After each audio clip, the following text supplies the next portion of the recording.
Tak kde sme sa s kolegom Strábkom vybrali hľadať jednu takú stratenú kryptu barónov lučenských, alebo? Nebude to barónov luženských. Luženskí majú hore, Aha, tam, kde pri boli, vodojeme, pri čo bola odhalená. A táto je neznáma. Bude sa tam dať prejsť? Hej. No. Je to trocha zarastené. Je to také všelijaké, no tak ale... Tak nachádzame sa pri záhadnej krypte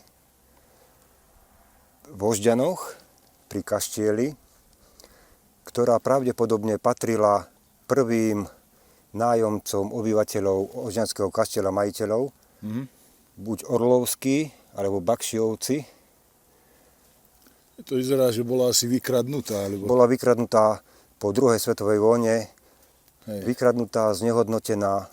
Tento strom pravdepodobne bol zasadený pred niekoľkými storočiami, buď na pamiatku zosnulých, čo sa nachádzali v tejto krypte záhadnej.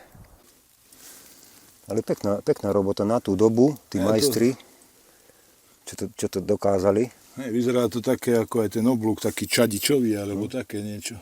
Ale tie skaly sú z viacerých materiálov. Hej, aj čadič, sa mi zdá, že asi aj pieskovec tam vidím, aha. Také dačo. Aj tá čierna skala, je toto. Hej, to vyzerá ako čadič. No. Čadič tuto. Husina. Z husiny, alebo čo je. takade, tak. Tak pre sledovateľov stránky vám priblížim, ja aktuálne sedím v krypte a pán Strábko... Zatiaľ sedí. Hej, no veď zatiaľ sedím, kým na mňa nespadne tá ona, ako tu rozprávam. Tak ale no, pokúšame trošku šťastie s kolegom, aktivistom.